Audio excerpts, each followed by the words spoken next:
Hello everyone, I hope you all are doing well and learning from my video. तो एक article publish हुआ है regarding हमारे health की। इसमें बात कर रहे हैं जो माइग्रेन के बारे में। अब माइग्रेन आपको पता है जो हमारा सीवियर हेडेक होता है, ठीक है। इस हेडेक में इंसान को मतलब बहुत ज़्यादा प्रॉब्लम होती है कि ये हेडेक ख़त्म भी नहीं होता, और इवन क्या कहा जाता है कि अभी तक इसकी कोई मेडिसिन वगैरह भी नहीं है कि मेडिसिन खा के हम ट्रीट कर लें। तो इसमें स्टडी इसके अंदर जो रिपोर्ट पब्लिश हुई है ना, वो रिपोर्ट हमारी क्या कह रही है कि पूरे वर्ल्ड में अगर ग्लोबली बात करेंगे तो 7 में से हर एक इंसान को क्या है ना, हमें माइग्रेन की प्रॉब्लम देखने को मिलती है, और 3 गुना ज़्यादा है ना हमारी वुमेन के अंदर कॉमन है एज़ कम्पेयर टू अगर मैन के कंपैरिजन में करेंगे। और जो हमारे माइग्रेन है ना, एक कॉमन हेल्थ इशू देखा गया है, ठीक है। बहुत बड़ा कॉमन हेल्थ इशू है हमारे जो पॉपुलेशन है इसके अंदर। अब इसका माइग्रेन का कोज क्या है कि किस रीज़न से हमारा माइग्रेन का इशू देखने जाता है। तो माइग्रेन जो कहते हैं न्यूरोलॉजिकल डिसऑर्डर है, ठीक है। न्यूरोलॉजिकल डिसऑर्डर, अब न्यूरोलॉजिकल जो डिसऑर्डर होता है वो हमारा ज़्यादातर किस रिगार्डिंग होता है, जो हमारा ब्रेन से रिलेटेड जो डिजीज़ होती है उसके अंदर होता है। और इसके अंदर कहा जाता है जो न्यूरोलॉजिकल डिसऑर्डर है जो ब्रेन में होता है, ये सीवियर भी हो सकता है या इसको नॉर्मल भी कहा जाता है कि नॉर्मल लेवल पे भी होता है, ठीक है। अब इसके अंदर कहा गया है कि जो कहा जाता है कि किसी पर्सन को अगर ये हमारा माइग्रेन होता है, माइग्रेन का दर्द अगर उसके अंदर उठ रहा है, ठीक है, माइग्रेन का जो इशू उसके अंदर आ रहा है ना, तो वो कहा जाता है कि 4 घंटे या 72 घंटे तक किसी पर्सन के अंदर ये माइग्रेन देखने को मिलता है, इतना लास्ट लॉन्ग रह सकता है। अब इसके टाइम पे पर्सन को नोजिया की प्रॉब्लम देखने को मिलेगी, वॉमिटिंग हो गया, डायरिया हो गया, डिजीनेस, ये सारी प्रॉब्लम उसके अंदर देखने को मिलती है। तो अगर मंथली कहा जाए कि किसी नॉर्मल पर्सन में अगर छोटा सा माइग्रेन का इशू है तो पूरे महीने में मंथली क्या है 4 से लेके 5 बार उसको माइग्रेन का अटैक हो सकता है, ये अटैक पड़ता है। और अगर कहा जाता है कि ये जो अटैक आज 4 से 5 बार आप पर्सन को बढ़ रहा है, ये प्रॉब्लम हो रही है। और इसके साथ साथ कहा है कि 2% जो पॉपुलेशन है ना वो क्रॉनिक माइग्रेशन से ग्रसित है।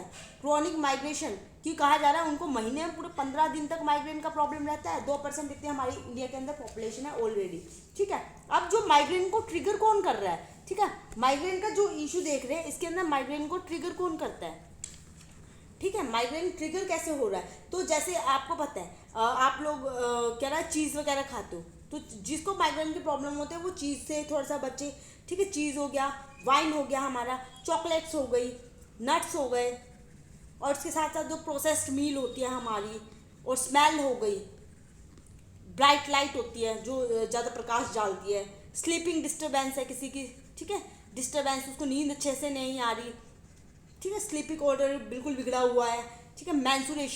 मैंसुरेशन में जो लेडीज़ होती है उनको दिक्कत उनको देखती है। मेनोपॉज की जो स्टेज आती है कि हमारी मैंसुरेशन साइकिल जो स्टॉप हो जाते हैं परमानेंट, ट्रैवल का इशू हो गया, स्ट्रेस का इशू हो गया, तो ये सारे के वेदर चेंज हो रहे हैं, तो ये सारी चीज़ें क्या है माइग्रेन को ट्रिगर करती है, ठीक है। अब माइग्रेन के अंदर कहा जाता है कि 4 स्टेज देखने को मिलती है, 4 कॉमन स्टेजेस होती हैं, ठीक है। 4 स्टेजेस होती है जिसमें मतलब 4 फेजेस की स्टेज देखने को मिलती है। जो हमारी फर्स्ट फेज होती है उसको बोलते हैं प्रोड्रोमा, प्रोड्रोम, जो प्रोड्रोम फेज होती है ये हमारी कौन सी फेज होती है कि इसके अंदर पर्सन को ना फ्यू आवर या फ्यू डेज, घंटे या कुछ दिनों तक माइग्रेन का इशू रहता है, ठीक है। ये हेडेक रहता है, उसके अंदर यॉविंग झुमाइयाँ आने लगेगी। अगर किसी को प्रोड्रोम फेज है ना उसको झुमाइयाँ ज़्यादा आएंगी, उसके बाद उसका फूड खाने की क्रेविंग होगी, तो ये हमारी फर्स्ट स्टेज होती है। इसके बाद जो हमारी सेकंड स्टेज होती है ओरा फेज, ठीक है। अब जो ओरा फेज होती है ये फेज होती है फ्लैश लाइट हमारी आंखों में लगती है, जिगजैग मोशन हमें फील होता है, ठीक है। नमनेस हमें देखने को मिलती है, टिगलिंग होती है बॉडी के अंदर, और इवन क्या नाम है ऐसा लगता है आंट हमारी बॉडी के ऊपर मूव कर रही है, तो ये हमारी ओरा फेज होती है। और इसके बाद हमारी थर्ड फेज आती है, ठीक है। थर्ड फेज जो होती है 4 से लेके 72 घंटे तक हमारी रुकती है। उसके बाद फोर्थ फेज हमारी आती है। फोर्थ फेज क्या होती है, जर्नली अनेबल होती है, इरिटेबल होती है, कंफ्यूजन देती है पर्सन को। तो ये 4 स्टेज हमारे देखने को मिलती है। अब कहा जा रहा है कि जो व्यूमेन के अंदर जो मैं बात कर रही हूँ कि व्यूमेन के अंदर है ना, ये ज़्यादातर कब देखने को मिलते हैं जब मेंस्ट्रुएशन साइकिल है, ठीक है। मेंस्ट्रुएशन साइकिल के टाइम पे देखने को मिलते हैं। और कई बार क्या नाम है ये हमारे हार्मोन के जो चेंजेस होते हैं, जो हार्मोन्स फॉल डाउन हो जाते हैं, एस्ट्रोजन के अंदर जो चेंजेस देखने को मिलते हैं ना, उसकी वजह से वुमेन के अंदर क्या नाम है हमें माइग्रेन की प्रॉब्लम देखने को मिलती है। अब ये बताओ एक स्टडी इसके अंदर एक भी बात की है, जो छोटे छोटे बच्चे होते हैं ना, चाइल्ड होते हैं, बॉर्न हो रहे हैं, इनबॉर्न कहा जाता है कि माइग्रेन की जो डिजीज होते हैं ना वो इनबोर्न होते हैं, किसी किसी लोगों के अंदर पहले से ही होते हैं। तो कह रहे हैं कि चाइल्ड के अंदर भी माइग्रेन के इशू देखने को मिल रहे हैं। अभी बच्चे के अंदर माइग्रेन के इशू कैसे आया कि अगर 2 कपल हैं, ठीक है, 2 कपल हैं, तो उन दोनों कपल के अंदर क्या है, अगर दोनों के अंदर माइग्रेन है तो कहा जाता है 75% चांसेस है कि जो बच्चा है ना वो सफ़र होगा माइग्रेन से। और अगर एक कपल को है, एक पर्सन को है, फादर को है मदर को नहीं है, या मदर को है फादर को, तो 50% चांसेस है कि जो बच्चा है ना वो सफ़र होगा माइग्रेन के इशू से। अब इसके लिए ट्रीटमेंट क्या है, माइग्रेन की मैंने आपको सारी प्रॉब्लम तो बता दी, आप इसको ट्रीट कैसे कर सकते हैं, ट्रीटेबिलिटी क्या है इसकी।